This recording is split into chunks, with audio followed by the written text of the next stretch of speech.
We've journeyed over today from the UK to Northern Ireland. Here we are in Belfast, and the building you can see is the magnificent Stormont building, which is the seat of the Northern Ireland Assembly and Northern Ireland Executive. My guest today has got special rooms within that building, and he's waiting for us now. So let's go on in and meet the Reverend Ian Paisley.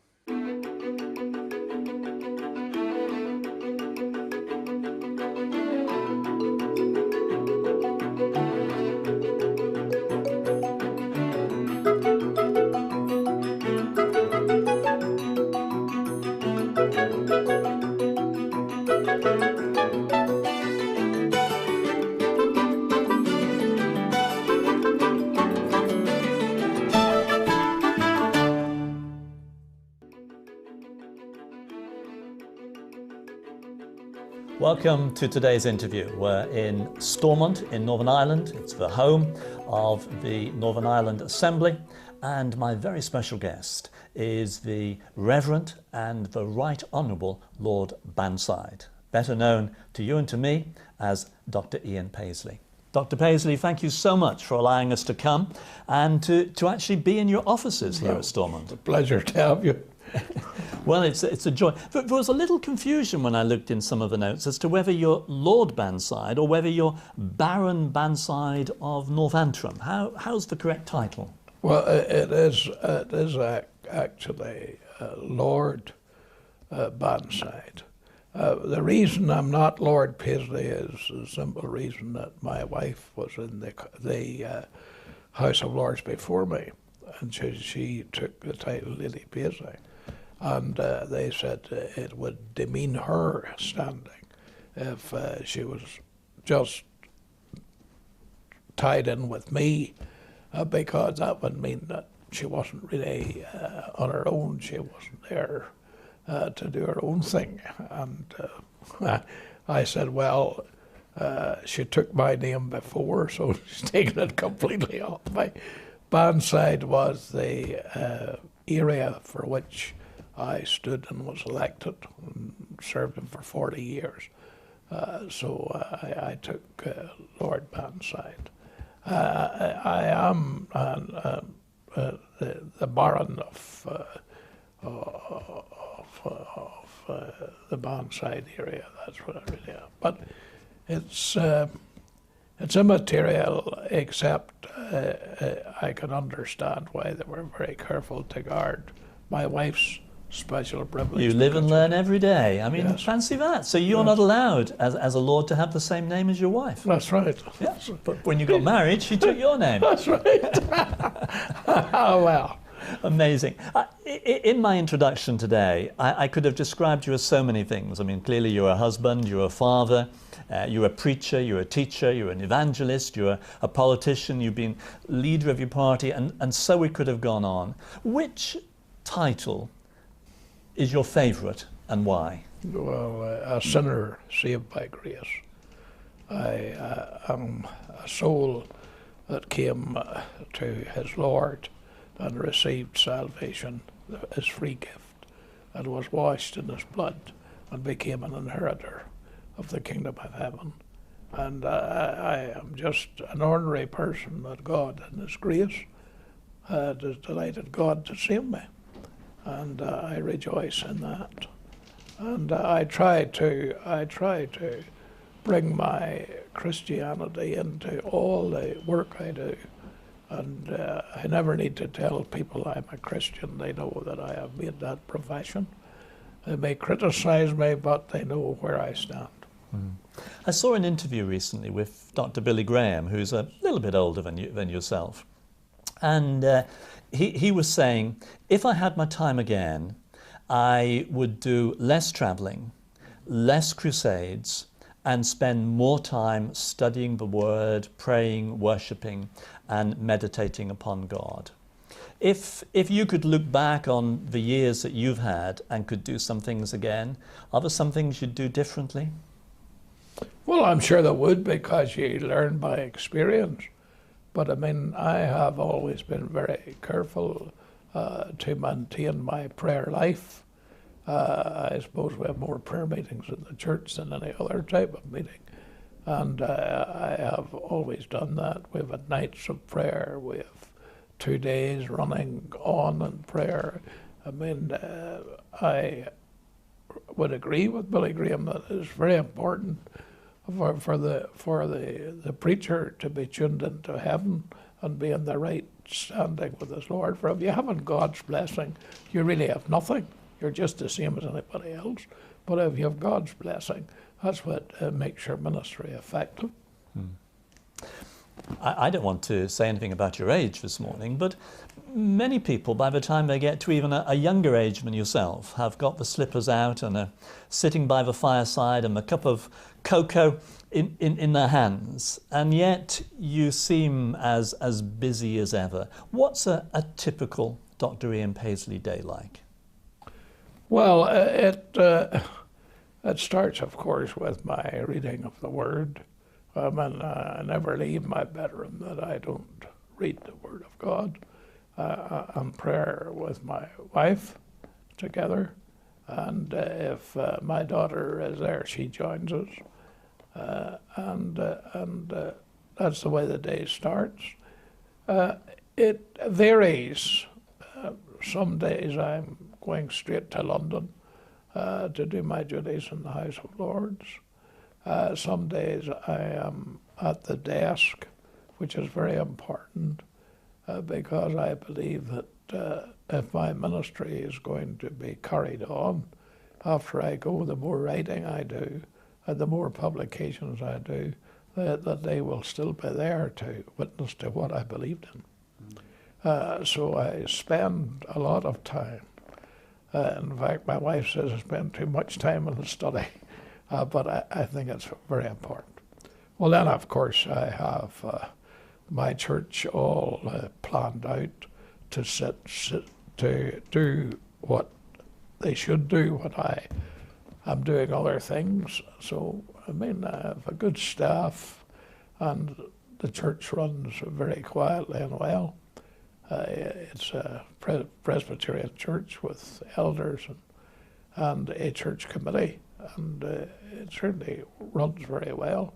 But you're still senior pastor of that, aren't you? Oh yes, I am. I preach always 2 times on the Lord's Day. And I always preach on Wednesday night as well at my midweek Bible study and prayer time. On some days I'm at meetings every day, but the work goes on. It's the machine is there, it's going well, and I have good helpers. And people who have been with me for years, and they know exactly how the work is going.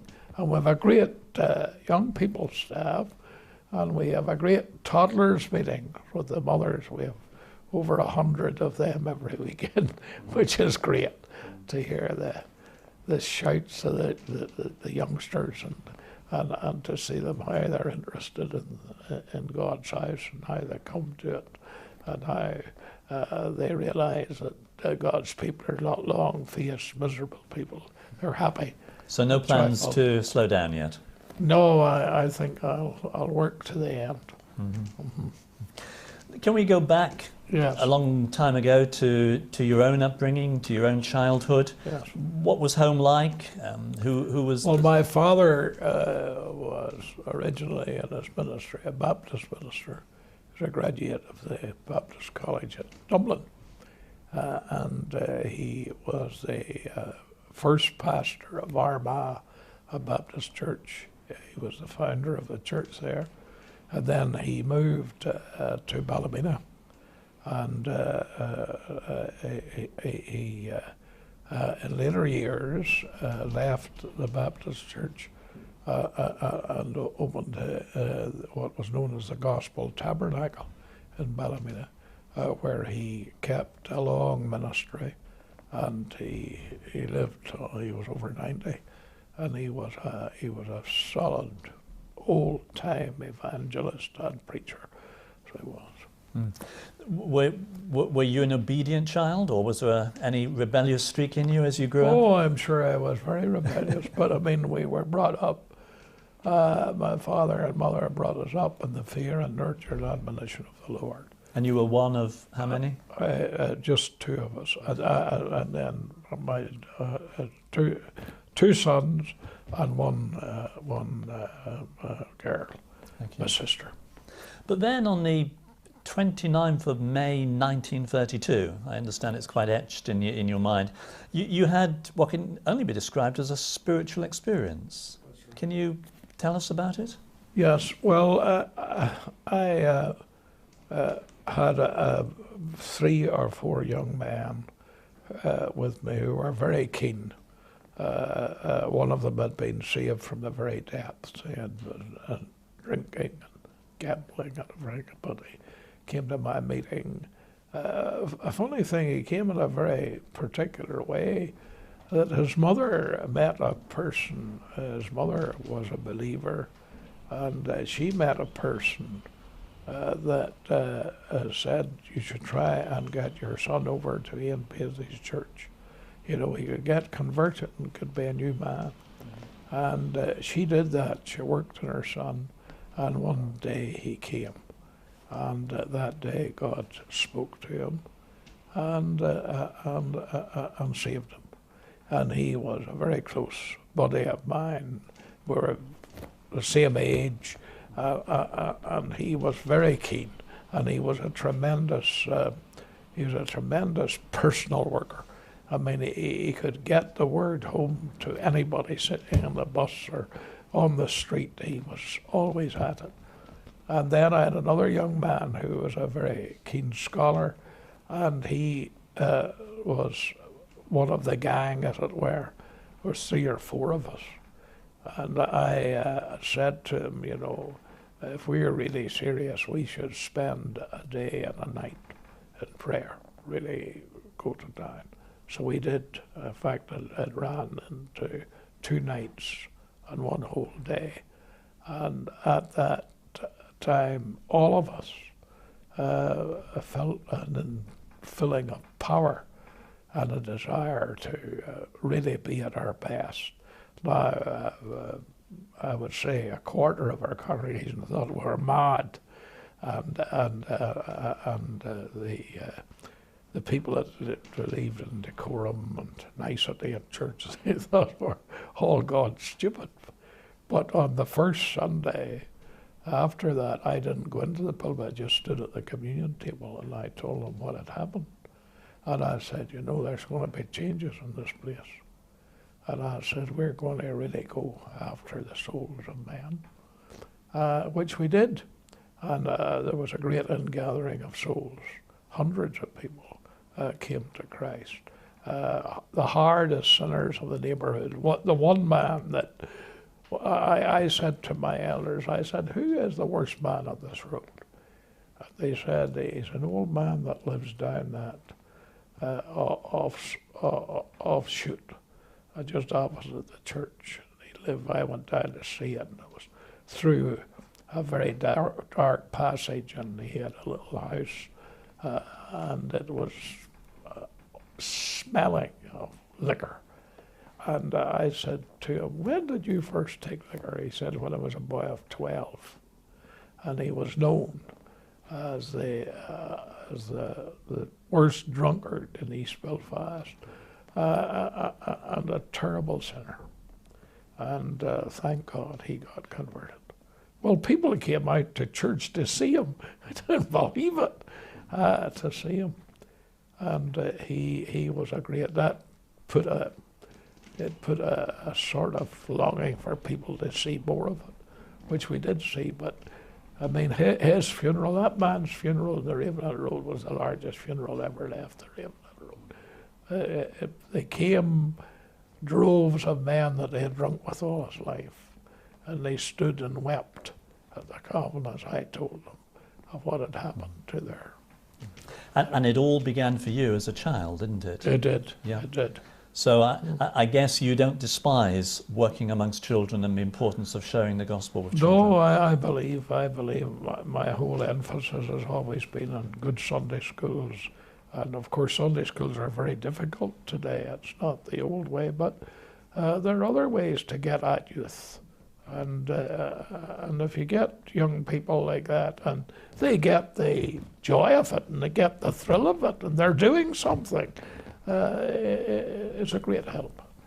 But it was a farming community that you were based amongst, if I understand right.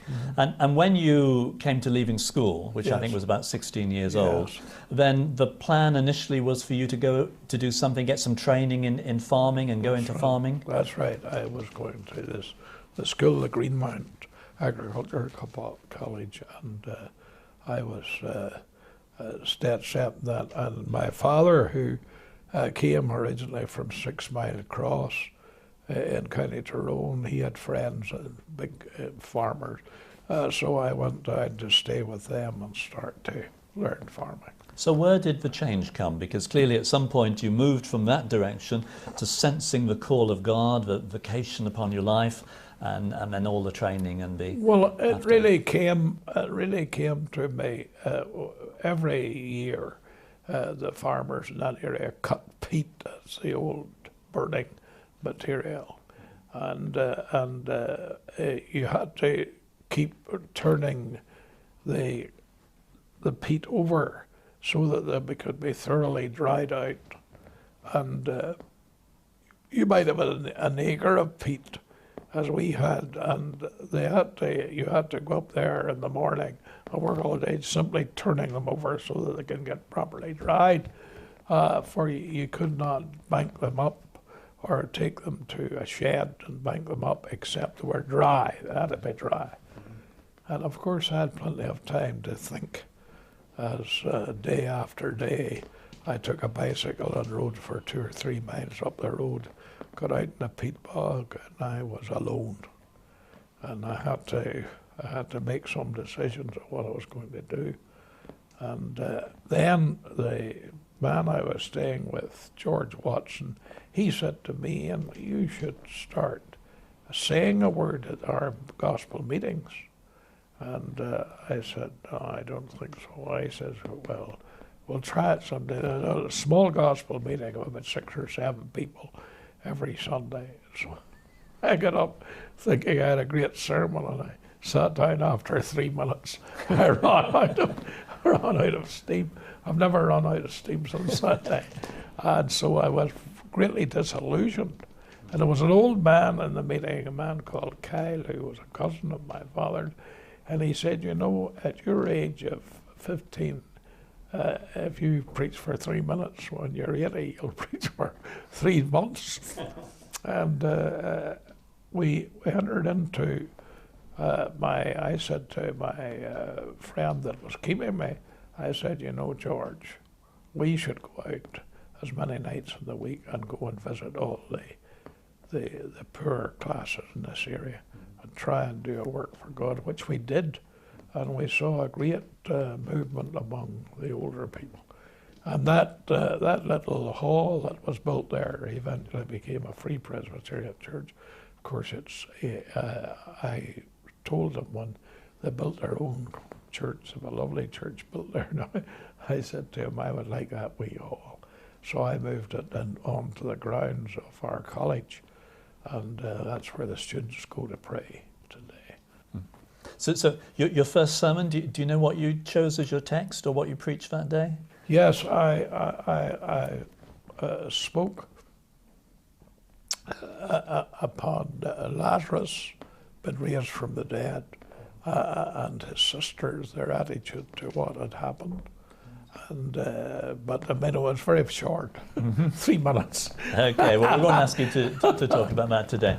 But I mean, there you were. You sensed calling, and you ended up going to Bible College, Theological College in Wales, and you also did some studying in Belfast as well. Well, I did my 3 years in Belfast in the Reformed Presbyterian, the Covenanters, the Scottish Covenanters College, or Theological Hall, as they called it.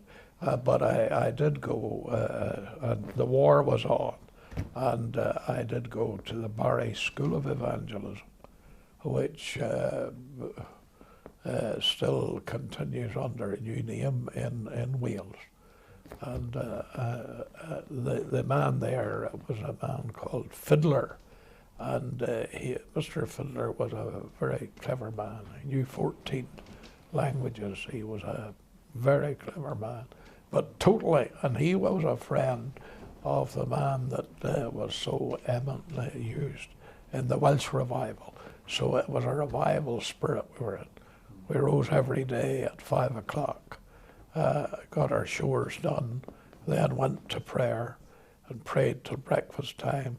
Then we came out after breakfast, went back in for another season of prayer, and then we had our classes all day, and then we finished every day in prayer. I mean, my question to you, and you Yes. just answered it really, was, in the midst of all that study of theology, how did you keep your faith fresh? And you've just told me the answer. Yes. Well, it really evangelism. And this man, Mr. Fiddler, had always vision of who should be reached. And he called me in and another chap who was my friend until he died. He just died about a couple of years ago. He never went full time in the ministry, but he was a great worker.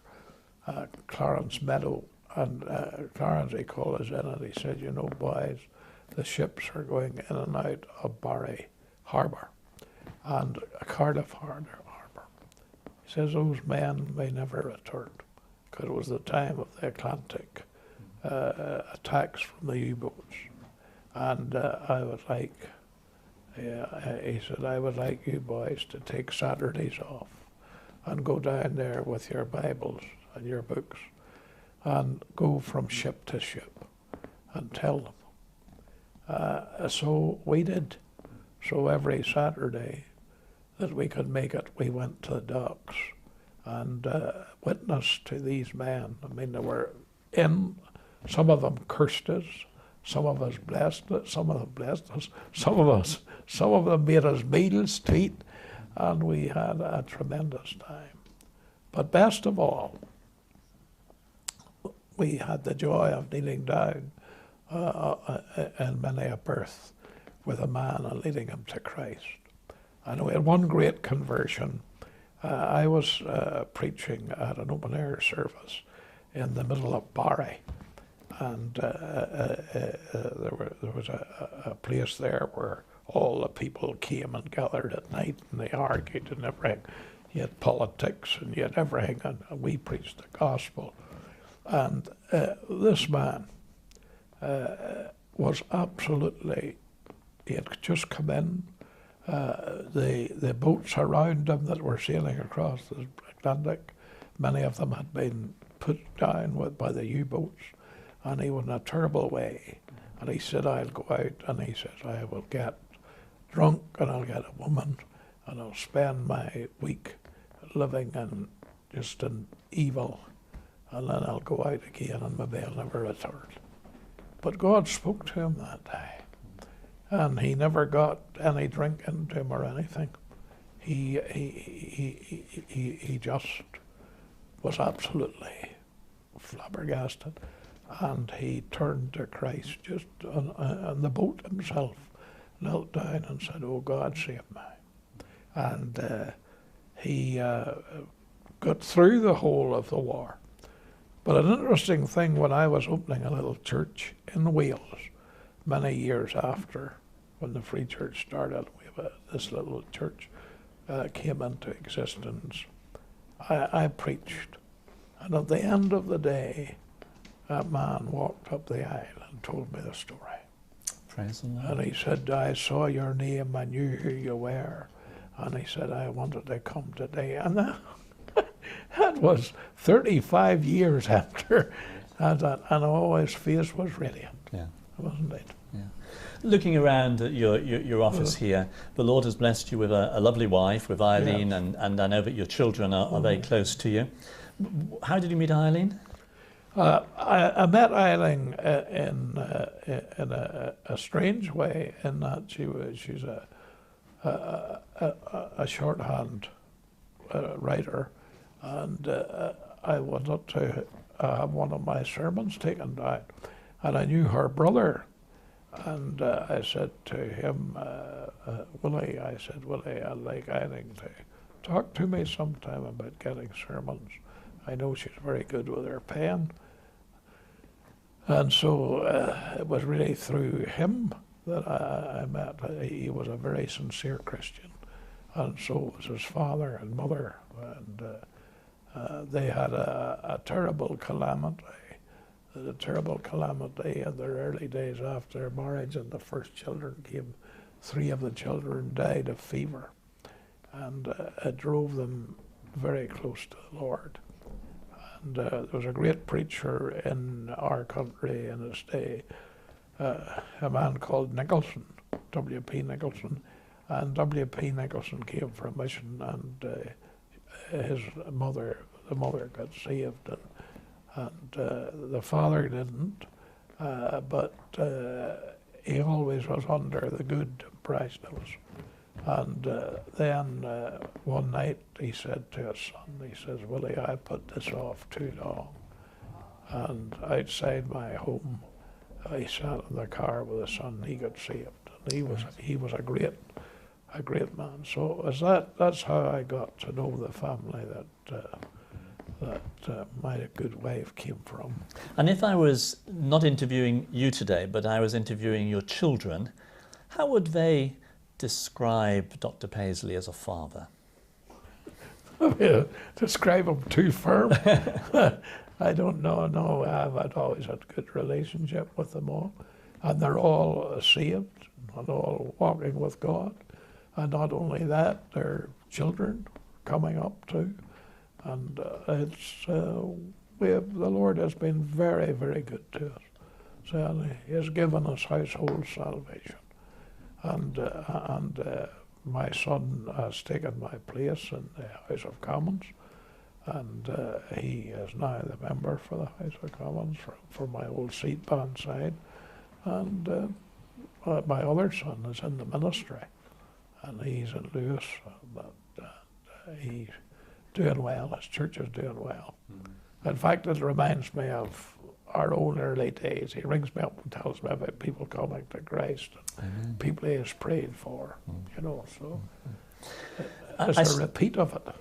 Amen. I started the programme by saying, well, as an Englishman coming over and feeling a little bit of fear and trepidation coming to Ireland, but one of the things that you see about Northern Ireland is that there are churches everywhere, or there seems to be churches everywhere.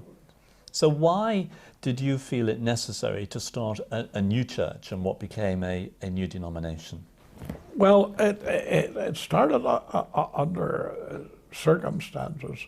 The church that I was ordained into was an independent church, and it started under the ministry of W.P. Nicholson. There was a great tide of blessing under him, and thousands of people were converted to Christ, but he had terrible opposition against him. The churches were all divided over him. His name was a division, but like my own, and he had a really rough time. Well, the church that he preached in fact, the church he preached in was so packed with people one night that they moved the main pillar of the church from between the 2 front doors to get into it. The whole thing could have collapsed. And he had the wonderful, the worst sinner this man was known as the worst sinner in Belfast, got converted at one of his meetings. And it was a strange meeting because Nicholson used to make a very strong gospel appeal. But that night he says, "I am not making any secret appeal. I wonder, is there a man here?" And he's smelling of liquor and he's smelling of his sins. I wonder, would he have grace enough to stand up and say, "God save me"? And the worst sinner in that area was in the meeting, sitting in the front seat of the balcony. And he jumped to his feet and he says, "I'll take him if he will have me." And of course it was like a wave come down in that congregation, and scores of people were converted that night. And that man became a real trophy of divine grace. And I had the joy of having his family all in my church. Really, it was a wonderful, a wonderful time. In fact, I led one of his grandchildren to the Lord. So there was that need for churches that would preach the gospel. And of course, our church started off in that way. Well, then when the experience I had, I started to take gospel missions all over the place, and we had great times, and as many as 500 people or 100 people coming at each mission to the Lord. And the largest crowds I had was in the town of Ballymena, my own hometown.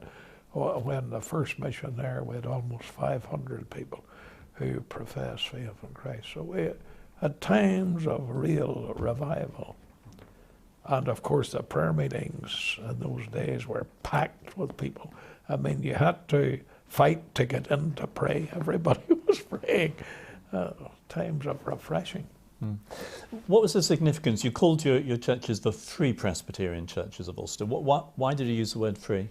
Because the church, my own church, had a secession from Irish Presbyterianism, and then when we came to build the other churches, we wanted to point out that these churches were free to preach the gospel. And the Crossguard Church, which was the first of them, of course, that was a place where I was to go for a gospel campaign. The elders of that church had granted me the use of their church hall for the mission. And then the presbytery stepped in and closed the hall and suspended two of their elders because of their stand.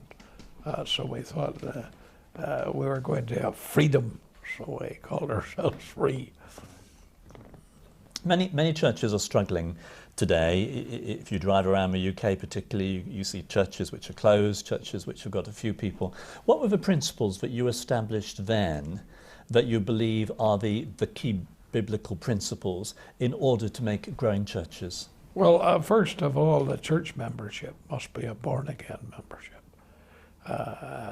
Everybody is welcome, but you wouldn't be a member of our church except you had a proper interest in the Saviour's blood and were really saved. And that's the basis. The basis is you must be saved. And of course, our whole island has had a very, from the Protestant point of view, has had a very Presbyterian background. So the background is really the same as John Knox and Calvin. There's a Calvinistic emphasis on this matter as well. Although we would have people who would not see the Calvinistic message the way we would see it. But I mean, we wouldn't ban a person from membership on that issue. But the elders, of course, always sign up to the Westminster Confession of Faith and the ministers. Whenever your name is mentioned and wherever you go, you seem to attract a degree of opposition. Yes. I think that's true. Yes. I mean, in your early years, Gospel Tent burnt down. When you were in the European Parliament, you were evicted. You ended up, I think, in hospital on that particular occasion. Yes, I can remember... Got my tailbone broken. I can remember coming over to Northern Ireland for, I think it was a Christian Endeavour International Convention in the 60s, and I attended your church, and you were in prison at the time, and whoever was in the pulpit read out a letter that you'd written from prison. How do you deal with opposition? Well, the opposition came, I think, from the Lord. I believe He used the opposition to stir interest. And we were, there was 3 of us in prison, and we had the best time we ever had. And then we started a meeting for the prisoners. And we had that place every Lord's Day, absolutely packed. And that mission went on that meeting went on in that prison until the prison closed down. 25 years. We had that, and scores of people, and some of the worst sinners were saved. An IRA man, we had one of the top IRA men who tried to shoot me on 2 occasions. He was converted at that meeting, and it was lovely to see him at the communion service. He sat beside an embittered man who was he was a Protestant, but he was very bitter and had been a murderer too. And they both sat together and took communion out of the same cup, and the big tears running down into the cup. And I said to one of the leading members of the Official Unionist Party, I said to him, you know, you should come and see that sight. He says, Ian, that's the greatest sight I ever heard of. 2 men who were murderers and wicked men converted and sitting together and communicating the precious ordinance of the Lord's Supper. He says, that's amazing. But Dr. Paisley, for those within the church who would feel that you have been deliberately provocative, I announced to viewers that I was coming over to meet you and to interview you, and as you can imagine, my mailbox became a little bit full of people who said this is tremendous, and other people who said, you know, I'm not quite so sure about that one. This is one. Let me just read you an excerpt from an email from a couple who write and say, we're both raised in the Protestant tradition here in Northern Ireland. They say they personally witnessed examples of inflammatory and provocative behaviour by Ian Paisley and his followers, which in no small measure contributed to the bloodshed, carnage and destruction in the province. And they go on to say that it's been argued that you were the best recruiting agent which the Provisional IRA ever had. How do you answer people like that? Well, of course, that is an absolute lie. I mean, I have seen some of the toughest IRA men converted in my ministry. And of course, they know nothing about that. The people that write that would be. But that, it's strange to say that has worked itself through the community, because I was the first minister of this country, and I had a great time. In fact, I got my friend, the deputy, got him a Bible, had him coming in for prayer. Used to come in and say to me, Ian, before we start, we'll pray. You know, that man was their top man, and there was a work of grace. But I mean, you can't please everybody. And of course, there were tough things said. I mean, it was a battle to the death. We're either going to survive and have blessing, or we're going to perish. And there was nothing we would have done anything within reason. But I mean, take my own constituency in North Antrim. That was a real old Tory seat there, and if you weren't in the Tory party and dotted the I's and stroked the T's, you were nobody. And for over 40 years, I had the largest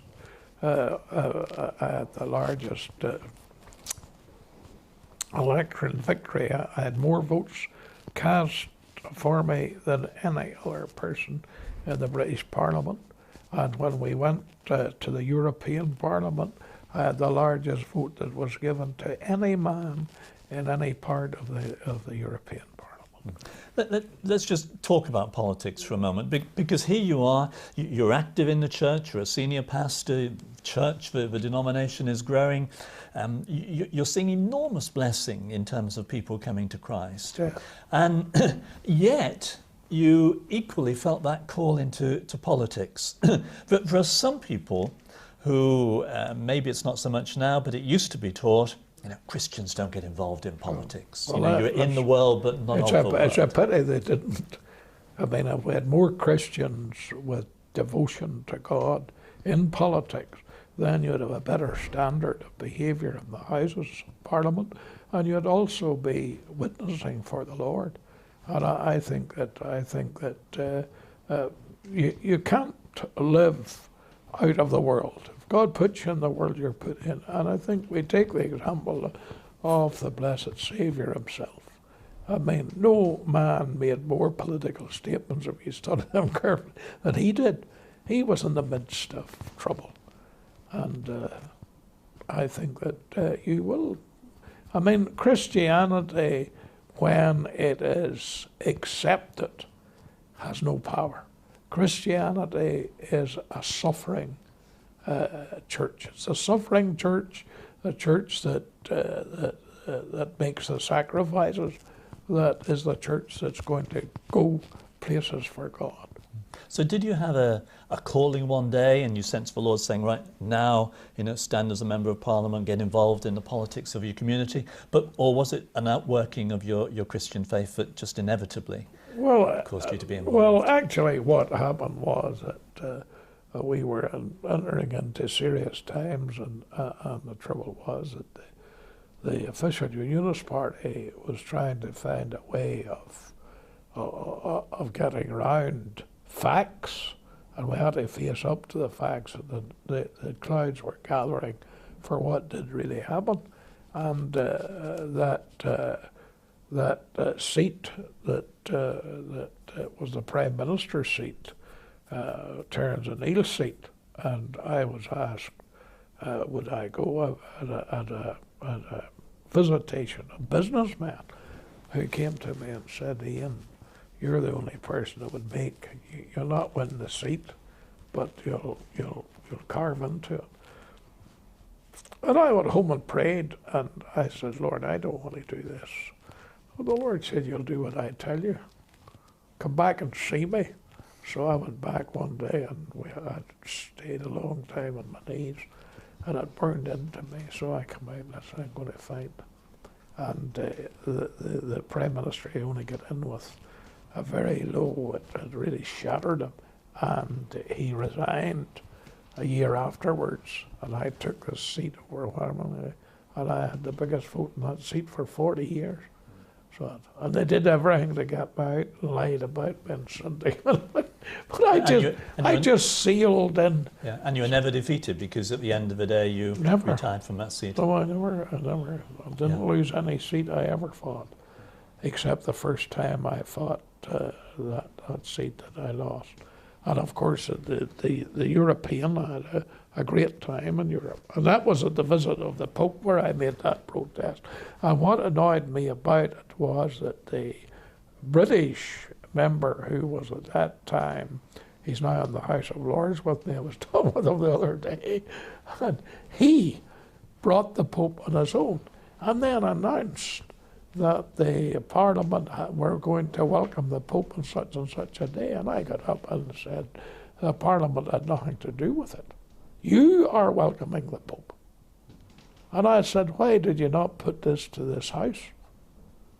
Why have I, as an elected member of this House, have no say in this? I said, this is ridiculous. And I got a lot of support, by the way, especially from the left wing of the Labour Party. They got up and they backed me. And they said, yes, we should have a vote, but he was a Tory MP. And of course, then he said, I'll keep Paisley out. So the day that the Pope came, he lined the stairs with officers so that when I made my way to the chamber, I couldn't get in. And I was blocked from getting my seat, so I fought my way in that then, got in. And then when the Pope stood up, I had my challenge.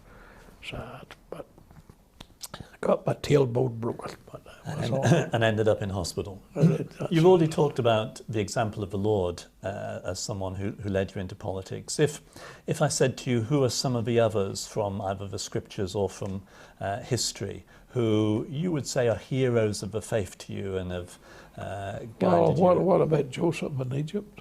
Mm-hmm. I mean, he was a great man. What about all the other men in the book of Judges?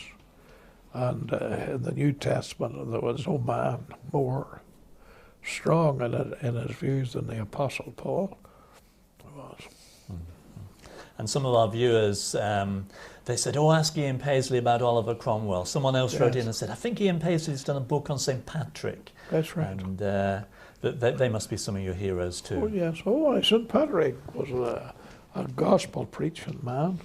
So he was. And the talk would have been a strange thing that the leading St. Patrick party here bring me every year to preach them a sermon on St. Patrick.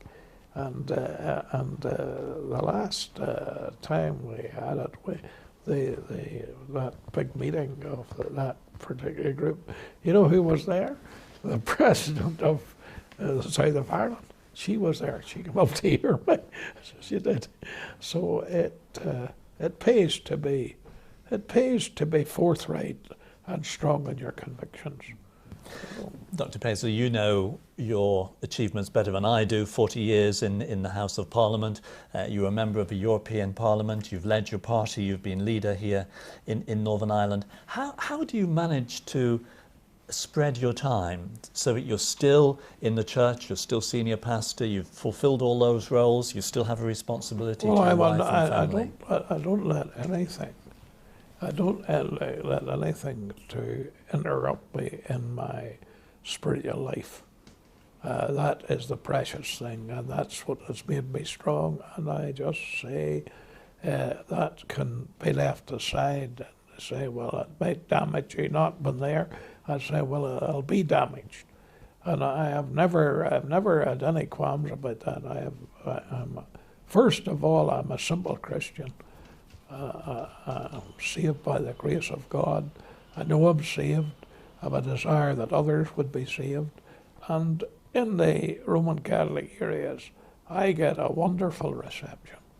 And I'm not hated by the people that say, well, Mr. Paisley has his own views on things. He's a strong man. But when it comes down to the bread and butter issues, he helps us, you know.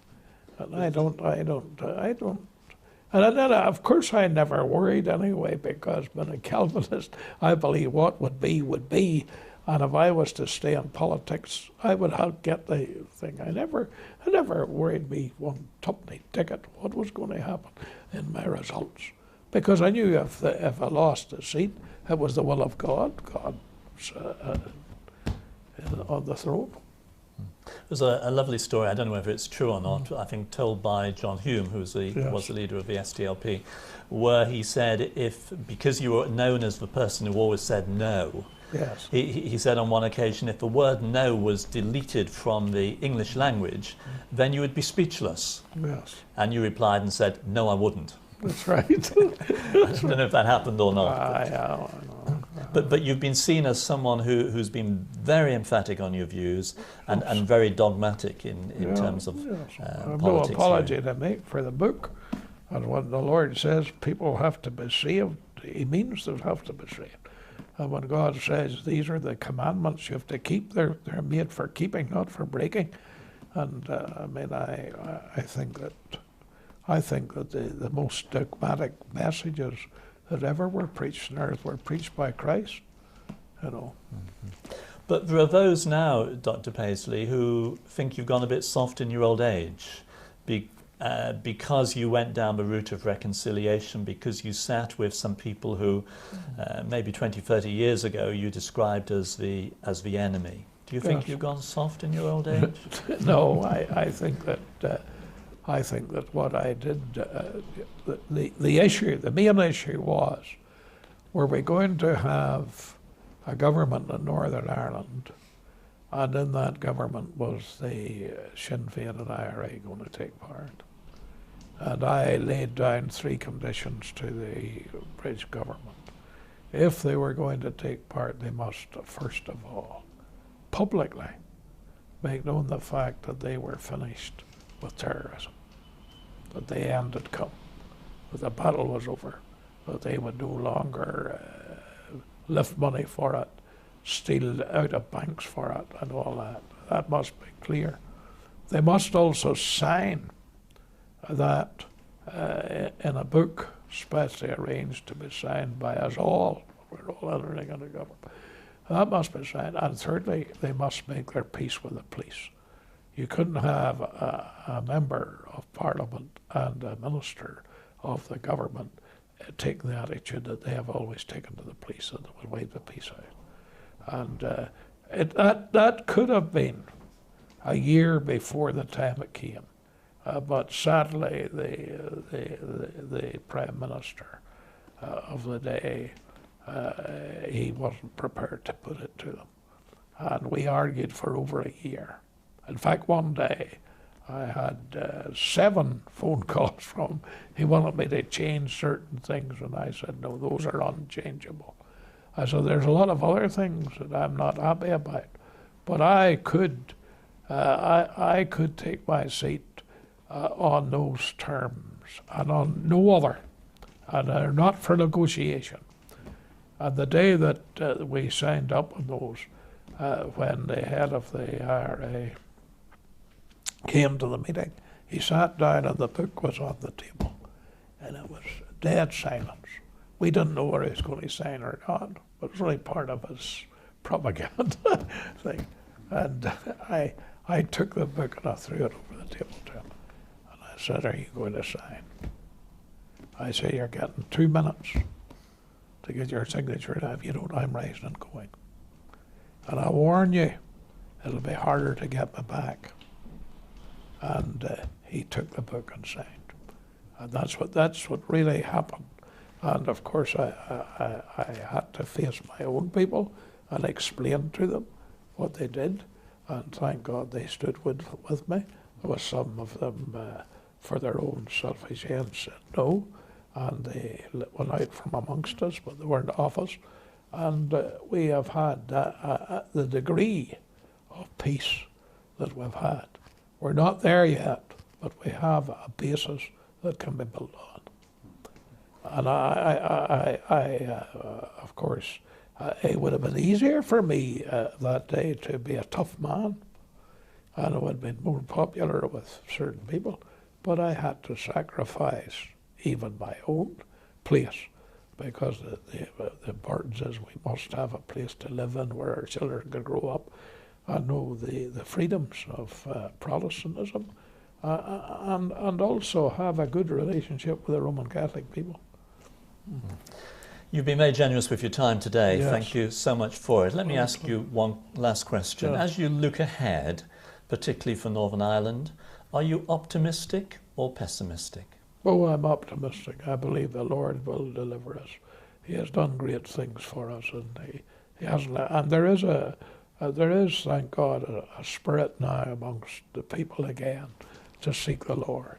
Prayer meetings are becoming popular. People are coming to them. People want to read the Bible. People want their children to be taught.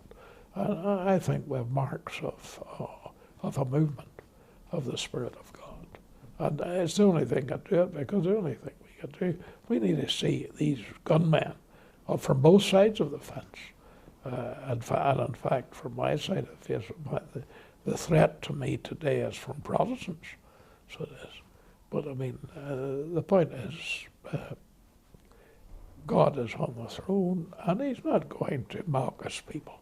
He has always answered the people when they pray, and I believe the prayers will be answered. There'll be a time of refreshing from the presence of God, and I hope it spreads to the mainland, as we talk about, because there's no history so great as the history of England in Reformation times. I'd love to see that again, and look at the Welsh too, the great revival I had in 1904.